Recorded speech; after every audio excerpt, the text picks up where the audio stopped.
Morning, Chris. Anthony, how are you on a fine Thursday morning here in Colorado?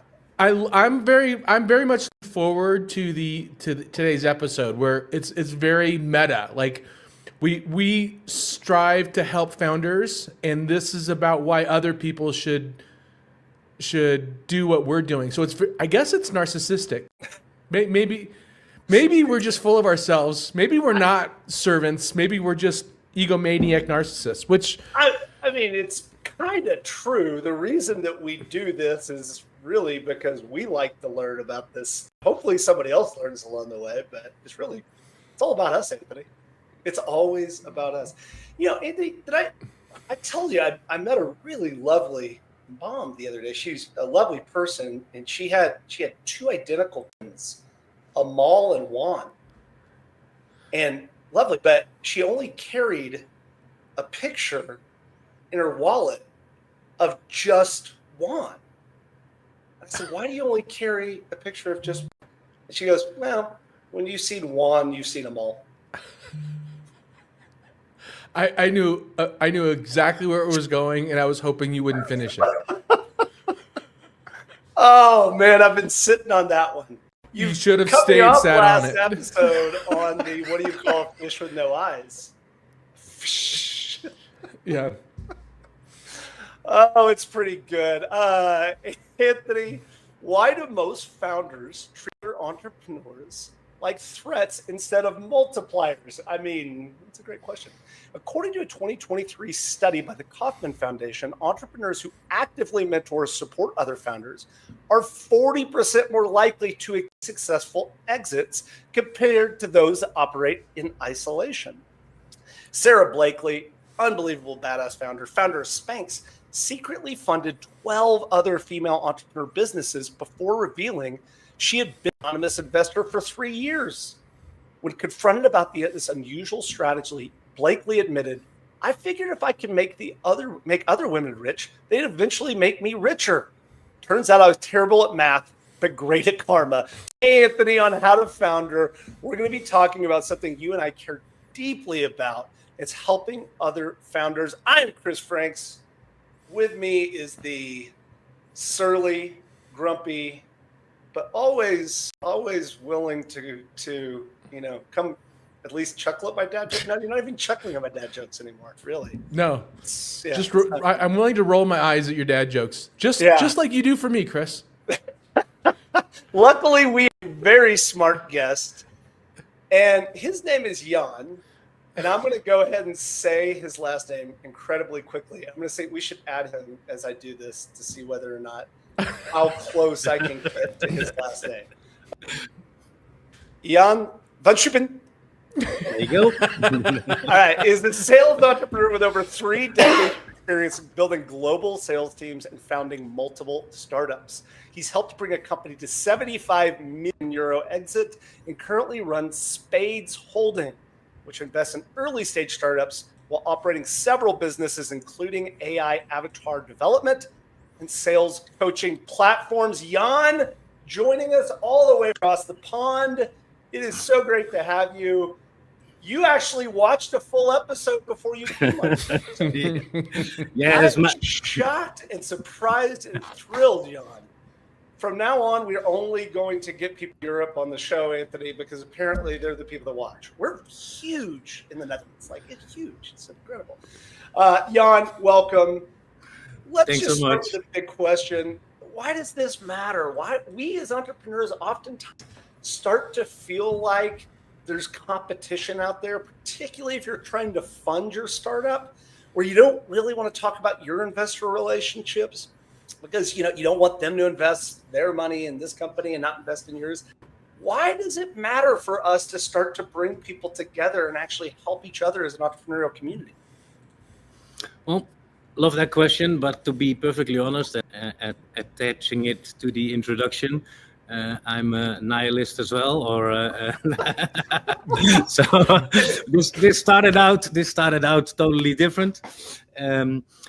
I was in the lucky position where I was able to take a breather and a step back of all the rat race, if you will, which was about 2 years ago. And then I figured, let's see how other founders, entrepreneurs, I was not sure what I would start next. So you do some studying and you read some books. You dive into what other founders are doing. And at that time, when AI, what ChatGPT had just been launched, but it isn't the frenzy which it is today. But 2 years ago, the news of today was you need to be an extreme good social media marketeer if you want to be an entrepreneur at all. If you don't build your own brand,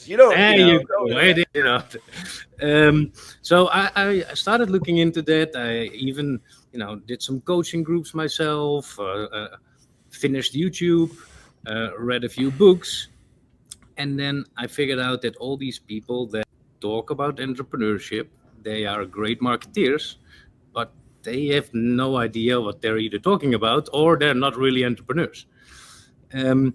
So I figured I'd build it myself. That cuts a little deep.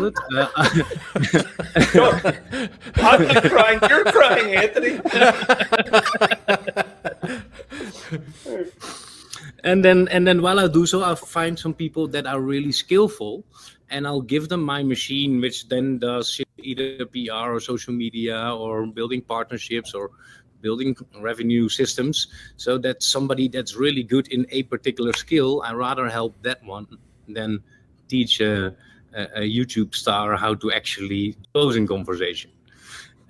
So I took it the other way around, and I figured there's quite a few entrepreneurs and startup founders that are very product driven, but they've never had a sales conversation in their life. They're afraid to pick up the phone. They're afraid to hear no. So I figured, let me start there and let me teach what I know when it comes to sales.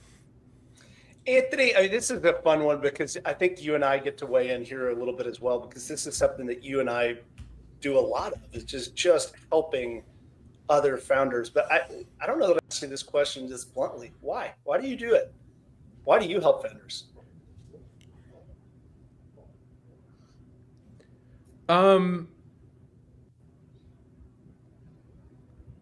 There's something. I'll refer back to something Chris Rock said on. So I'm thinking about this this episode of Comedians in Cars with Coffee, and Jerry Seinfeld and Chris were talking about them at parties and being very awkward and uncomfortable and socially inept at parties until they saw another comedian, and then they went over and went, comedian, like they were like, oh, somebody I talked to, and I think there's a lot actually that's similar with comics and entrepreneurs, and that it's incredibly lonely, and the judgment is almost immediate on whether or not you've launched something that is good or bad. And so I think there's not, I don't have a lot to talk about with anybody but entrepreneurs. So for me, it's just so I get to talk to other folks that see the world through the same broken glasses that I do. I think it's a pretty good one. It's the broken glasses. Yeah. Kind of, yeah. I think that the other piece. No, but of this I recognized a lot the loneliness. A lot of founders that I speak with, or entrepreneurs, especially in the last few years, they've all been told to just have an automation flow which they can sell 1,000 times and they'll have passive income, and they think this is building a business. But there's a lot of them out there. So these are people trying to sell something. True, but they have, not all of them have a real skill, if you know what I mean. Yes. The ones that do have skills, and I can give them some of my experience. You can sometimes even literally see their eyes open, like, "Oh my God, I can do that. I can actually ask for a signature on a contract." So there's quite some room for improvement on the startup founders. One of the things that's really funny about this group of humans is that you almost have to pretend like you know what you're doing all the time. Like, you're the founder, you've got the answers, you're trying to hire people, you're trying to get investors, you're trying to sell. But the reality is that we don't know what the hell we're doing. We're making it up as we go along. And it's like this strange thing where we need other founders to be like, how do you actually do? How do you sell, Jan? Like, I pretend I know what I'm doing because I read a pamphlet once, or, like watched a 4-minute YouTube video, but I don't really know what I'm doing. Has that been yours, Jan? Well, the thing I find most, and that's not only with founders, it's also with business leaders. I coach a few C-suite, for example. I coach a CEO and I coach a CTO. They have a few hours per month with me, and I come up, or my team helps me come up with a beautiful training program. But in the end, what it really boils down to is they need somebody to hold them accountable. They need somebody to tell them, "Hey, listen, you told me last week you were going to do this. I know it is not your core business, but if you don't do these things, then we'll know in 5 months you will not hit X, Y, Z." And there's nobody in their organization to tell them, remind them, or even tell them off. And I think there's a big role for that. People need accountability. On some aspects, I'm able to give them that. Anthony, what about you? Like, I think it's right. People saying what you want to hear, and this is classically in the startup world, as we said, tell me my baby's ugly. You go to somebody and say, "Here's my business idea, here's my company," et cetera. And people go, "Oh, it's great." And you don't really want to you actually want to hear what you're missing and what flaws do you have with that. And so, Anthony, in your experience, is that something you've found with a community of other founders? You know this, Chris. I mean, there are certain entrepreneurs. First-time entrepreneurs want to be told that their baby's pretty. Second-time entrepreneurs struggle to find. I struggle to find somebody to me. Okay, here's what's wrong. here's where you need to think about. Here's what you're not thinking about. And the latter is such a more deeper form of love than the former. And I know, I hear a lot of investors say that they won't tell entrepreneurs negative things. I think that's a mistake. I think you need to tell entrepreneurs where, even if you're into the opportunity, even if you like the business, how can they improve it?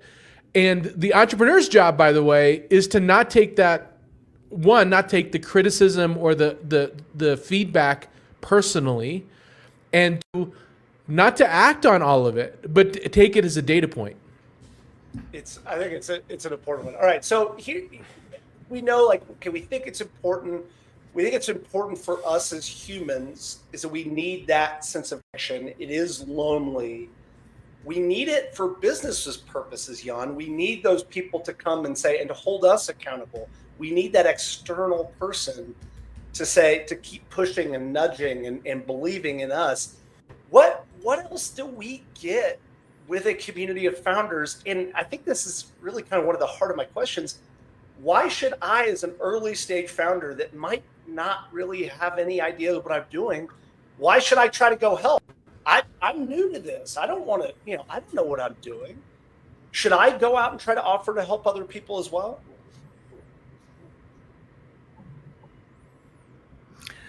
Jan, let's see, it's slow. Yes. Internet's out. It's on the end of the day there in Europe. So internet. No worry. I think I got your question. I just missed the last bit, but for me, a selfish reason as well.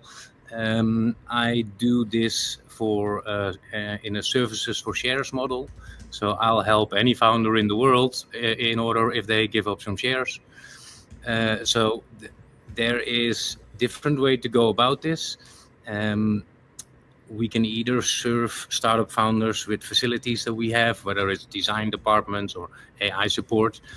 But I do a lot of personal coaching and a lot of go-to-market strategy, a lot of writing the business cases or adjusting the pricing strategy and really the commercial end of things.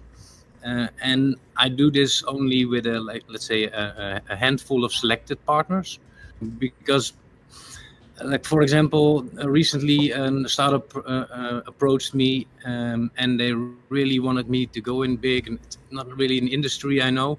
But then I found out their financial bookkeeping is horrible. They know where the company was registered or who owned the stocks. So I go like, yeah, guys, good luck. But that's it for me. But if I find that somebody's really eager and they have the right, because it always starts with the founder itself, never with the product or the product market fit, or really just the spark that I get from the founder. And if they're serious, if they do the things right that I can't coach them on, like good recruiting, etc., but I can get everything else for them. But then I only do that if we then exchange some kind of upside. So if I make you rich, you'll make me rich in return. I think it's a really important question, Anthony, and let's talk about it, because it is, for you and I, we've struggled with this a lot, which is there is a lot of just helping and showing up for founders. And then there's work. And it's like when you actually start working for other founders, and you need to start for that, and you need to be able to charge a fair value for what it is that you do. I'm terrible at this, Anthony. How do you kind of gauge this? I don't start with monetization either, Chris. I start with how can I serve, and but yes, very quickly people can take advantage of your time, right? So, and you need to be able to earn a living. I don't know if Chris, you and I struggle with this quite a bit, because we genuinely just care about founders. We want to help them, and we're not really trying to monetize our podcast, anything that we do. So I don't know if I'm the best person to let me Jan coaching for us. No, let's flip the script, because you and I both get this ick. Chris, we have the same feeling on this. When somebody's trying to extract money from a startup founder, it's like when we've seen this where pitch will charge the founder $1,000 to go pitch in front of investors. We get this ick. We have this allergy to that, right? Yeah. And so but at the same point, founders do need coaches, and they do need to pay for coaching. So for you and I, that's not why we get up in the morning. I don't want to start charging for the thing that I love to do. Like, once you start charging for your hobby, it's no longer a hobby; it's a job. But other coaches and mentors do charge, and there's nothing wrong with either. Yeah, Jan, help us out of this Gordian knot. No, I love it. I love it. So first of all, we're absolutely in the same track. We're here to help other startup founders, first and foremost. And it's either this or that thing. It can be a parallel approach. So I take calls half an hour in my calendar with a founder that I saw on a community who says, "Oh, I have a pricing problem." I go I ask my PA, find this guy, book in a 30, I'll throw some at him. I can't even remember anymore who it was. So I do these things as well. They cost me time, but I always like that Joker quote from one of the Batman movies: if you're really good at something, never do it. That's probably true. That's easy, Anthony, because we're not really good at anything. So we're sort of good at a lot of things. Yeah. We still do it for free, but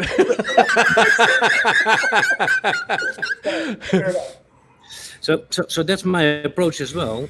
I offer call it a startup package to founders, and I offer it for free. I never ask any money, because I have the same fee. these people, they don't have the money, they need help. But if I then have somebody from corporate coming to me and said, hey, I'd like what you do for these startup founders, I'd like that. I said, yeah, sure, but you pay full price. I'm going to charge you double because I'm giving this away for free. Yeah, and that helps me again on the flip side. Again, now I can go to this founder and say, look what this CEO is paying me. He values this coaching at this much. So if I provide you the same coaching, but I don't charge you for it, how much equity will I get in 6 months if I actually find you an investor? Which is a fair discussion. They don't need to put up any money. If they don't grow in result, if my coaching was crap, then of course it's not like you need to sign over half your startup and then maybe I can put you in my coaching program. But it's really there. The people who can afford it, they'll pay, and the people that I'm really sympathizing with, and then they can enjoy it in exchange for some upside. I think it's a brilliant model. I mean, just out of curiosity, asking for a friend, how's the balance? I mean, are you pretty good? Like, you got 50% equity plays, 50% cash plays? Like, how do you keep the lights on? The thing is, I got an earnout about 2 years ago, which was very generous. But in hindsight, it was only 1% of the company. And I put in a little bit more than 1% in the end result and the valuation. So I negotiated quite a bad deal. I'm not blaming anybody. I'm a salesperson. So, I got what I asked for, and that is nobody to blame. So the 1% is something I'm staying really far away from. However, I also understand that if you go above 10%, you then make it very complicated for that founder to find the next rounding or the next round of funding. So I always try to go either 2, 2, and 2 investing, so I'll end up at 6. Or if I really need to do a lot, it's going to be 3, 3, and 3, so I'll end up at 9. I like it. All right, so there's 2 pieces to this as we kind of dig into a little bit more of the details. And this one is offering to help. And this is, I think, Anthony, it's hard sometimes because oftentimes when I'm in the company, I don't really know what I'm doing. I feel like I'm underwater. I don't know if I can help anybody. But yet, Anthony, every single time that I showed up, even early in my entrepreneurial journey, and offered to help somebody, it gave clarity to some problem I was facing, right? I think it's, so talk me through, Anthony, yours to be like, you need to go offer to help other founders and you need to show up and support them, even if you don't feel like you really have any good answers. Yeah. So a friend of mine, another founder,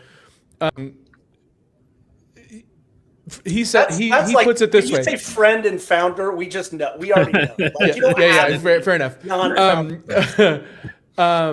Rob, he puts it this way: it's almost like having a cardboard cutout of somebody else that you're talking to. Just the conversation helps you work through the problem. So you don't, as a mentor, you may just be asking the right questions, not even offering great advice. Just asking questions and forcing them to think through the problem out loud. Like maybe that's all they need. They may not need advice. Like I tell founders all the time where they'll schedule 20 minutes with me and they'll say, all right, here's my problem. And I'm like, I can't help you with, I don't have anybody to introduce you to. I don't know anything about this. I can't do that. Tell me how you're asking for this help. Tell me, like, I'll just start asking them questions and they'll work through the problem themselves. And it could have been my to ask them those questions. It does need to be somebody that has the experience. You just need somebody to talk to. We're communal beings, right? Chris, how do you do it? How do you work through this? Same. I started early with trying to give answers and realized that's a terrible idea, because what seems completely and overtly obvious to me is not necessarily going to be true for them. And so, Jan, I just try to be a good listener and ask questions. Is that sort of a good approach in there? I think so. And the way the founder world is quite small, the startup world. You have a lot of people on your show as well, but we follow each other on LinkedIn. You kind of follow the same people, you kind of know the same founders. So that perspective is quite small, if you will. But I always like to look at the startup teams rather than the founders itself. The founders is great. It's always the poster boy or girl, the key person of influence or how you want to brand them. But what I'm trying to tell people who are not a founder, also to consider work for startups or at least work for some equity, because we all know that there's some shifts in the future when it comes to jobs and innovation influencing jobs. So if you're just on a payroll for a employer, you might be up for a surprise. And I'd like to think that if you can now, either if you're a salesperson or if you work in marketing or if you have some value add, find a startup team that is smart and try and negotiate some kind of involvement rather than just thinking about getting paid for what you're worth. Finding that week-to-week paycheck. Yeah, I respect that everybody has to do groceries. We need to get money in. But the biggest struggle I find is not only the founders, because they realize they're entrepreneurial from themselves, but I think there's a very large population working that are not entrepreneurial, but they need to consider a little different setup than just the job employment that we considered so safe. Anthony, if I ran the world, every person that's worked themselves up through some sort of a C-suite and as an executive would go spend time with founders, because it just, I think, helps everybody reset on the very basics of business and providing value and gets you out of that world of corporate hierarchy, et cetera, middle management. Is that, would you agree, Anthony? If you're king, would you do that? I would say everybody should go be a waiter at a restaurant or a waitress. That's true. Yeah, exactly. But way better education. You have to sell. You have to serve. You have to take guff. You'll be dirty. Yeah. You'll get dirty. You have to. It's hard work. Like everybody should be a server or a waiter or a busboy or even a cook, a fry cook, and everybody should do that kind of work in order to understand. And there's a lot of corollaries between serving food at a restaurant and entrepreneurship. Great. So, but should you and I may be on different minds on this, Chris. Should everybody be an entrepreneur? I don't think everybody should be an entrepreneur. No, heavens no. I just think that they should go spend time in early stage startups to actually learn and lovingly learn business from the ground. No, because they're going to do damage at the startup. Yeah, that's exactly right. The founders should just be like, I get to talk, you know. All right. I want to flip the script, and this is probably the most important part of the conversation, Jan, which is we as founders, it is like I run Denver Founders, we've done Denver Startup Week. When you see a lonely founder come into a room full of other people, it's almost this like release of finding, like they want to just grab on and hold. We're terrible about asking for help because we have that kind of sense that we should have every answer. We should be the person who knows everything, right? Talk about what sort of help should you go look for as a founder. To Anthony's point, should I listen to everybody's advice? Because sometimes you're going to get contrary, advice from two different, very smart people. What should my process as a founder to be going seeking experts like you or just other founders for advice? Personally, my experience is it's better to stay away from founders because a lot of them are in a negative mindset. quarter has been down. Fair enough. Yeah.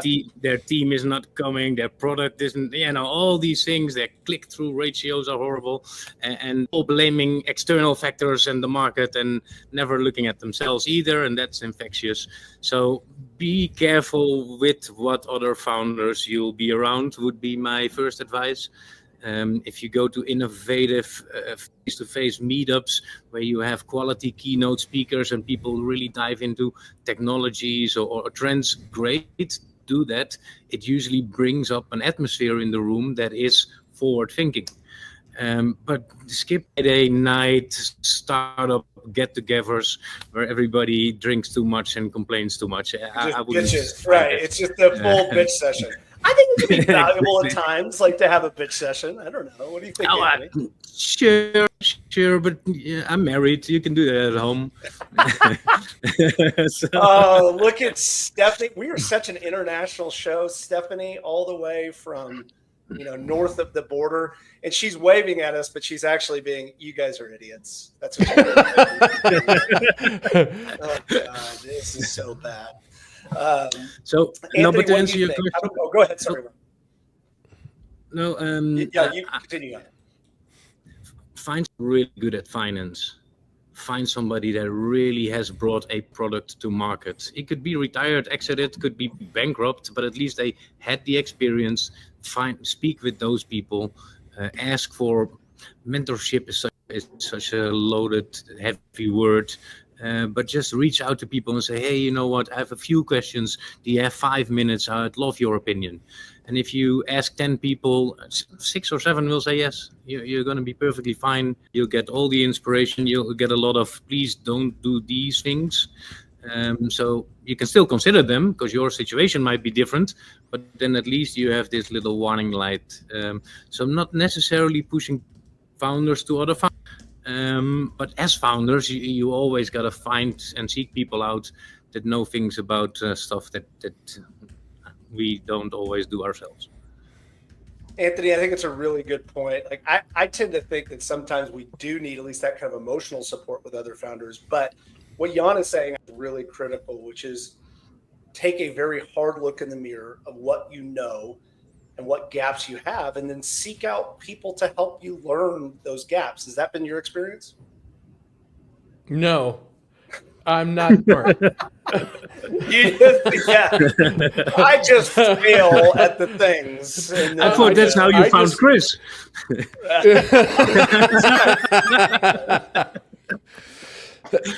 No, I for some reason, it's hard for me to go ask for help.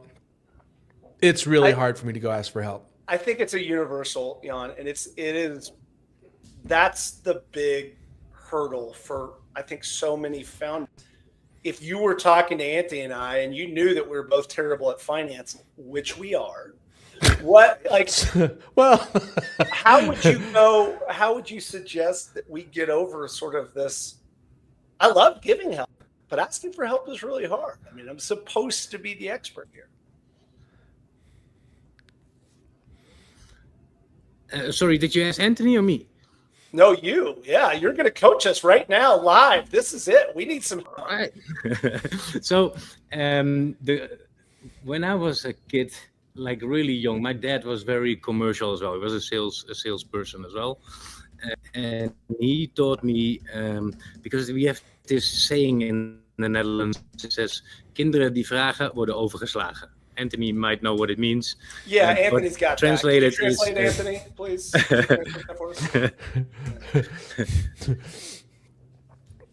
No, there's no translating. All right. I love the pregnant pause. Sorry, I assumed it was a rhetorical question, which it should have been.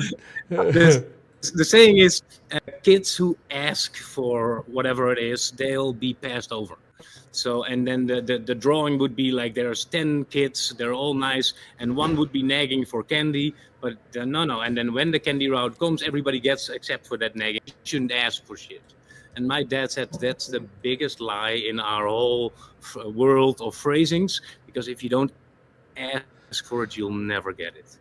And that stuck with me from the beginning. So whether it's asking for an order when I'm in or whether it's asking for help, or whether it's asking for advice, or whatever, it's the fastest way forward. It's Anthony, our old friend Jay Mays taught me something years ago, and it's called the Benjamin Franklin effect, which is Benjamin Franklin would go to his enemies, his adversaries, and ask for a favor. He would ask them to borrow a book. Like, I hear you got this book. I'd really love to read that. And he did it because he realized something really important, which is when you ask for a favor, you become more likable. It's a weird phenomenon, but it's a great way to coach founders to say, hey, look, you're actually just getting people to be more invested in you and your startup by asking them for a favor. It's still hard to kind of get over that mental barrier, but I've always stuck with me that the Benjamin Franklin effect, that you just ask for favors and you'll actually become more likable. All right, we need to move into the speed round, but Jan, if you're coaching Anthony and I and helping us try to figure out how to go get help, where do I go do this? Where do I start a community of founders? Where do I go and start to connect with people? You already mentioned LinkedIn, terrific place. Where else can I go and try to connect? You just Google on what happens in your city for founders and startups. There's going to be 2 or 3 meetup every week or every month. Some of them will be very interesting on a topic, some of more leisure. I would choose the first one, but second ones are nice. But that's always a great thing to start. And I would really advise to start something yourself. And founder dinner sounds really fancy, but if you invite 20 people, 8 will actually show up. So yes, it will cost you about 400 or 500 euros. Save up those people, that network that you built, they will help you throughout the year, getting other connections, getting inspiration, maybe a co-founder that you were looking for all this time. Somebody might give you, found their first client, and then you're finally off to the races. So if there's not something in real life laid out for you, then go create it yourself. Anthony, he just actually revealed my secret. So I started Denver Founders because I wanted to learn. It was selfish. It was not about the community. I just wanted to hang out with other founders, and I knew that I didn't know, as opposed to going out and trying to have all these individual conversations. I was like, hey, Anthony, you want to come talk in front of, I don't know, probably 5 people the first time you came to Denver? But like, have I told you have I mentioned the paratrooper story on the podcast yet? I think it was like the first episode. So go ahead, tell the paratrooper story, and then we'll move into. So there's this on the Carson show. Johnny Carson was sharing this story about a reporter interviewing paratroopers in World War II. It's an old film footage, and this reporter's going around paratroopers and saying, why do you want to be a paratrooper? And he talks to the first guy's, the true testosterone. I want to jump out of airplanes. I like the adventure. Second guy, same thing. Third guy, same thing. Fourth guy, why do you want to be a paratrooper? Why do you like jumping out of airplanes? And the guy says, I'm terrified of jumping out of airplanes. And the reporter took a beat and said, well, this is a volunteer gig. Did you volunteer? He's like, yeah, I volunteered. And he said, well, if you're scared of jumping out of airplanes and you knew what this was about, why did you jump? Why did you sign up? And he said, well, because I just want to hang around guys that like jumping out of airplanes. and that is why you should go hang out with other entrepreneurs, because they're fun. It's fun. And there's never been that I hang out with a founder that I don't learn something. All right. Jan, are you ready for this speed round? I'm not going to screw up the graphic.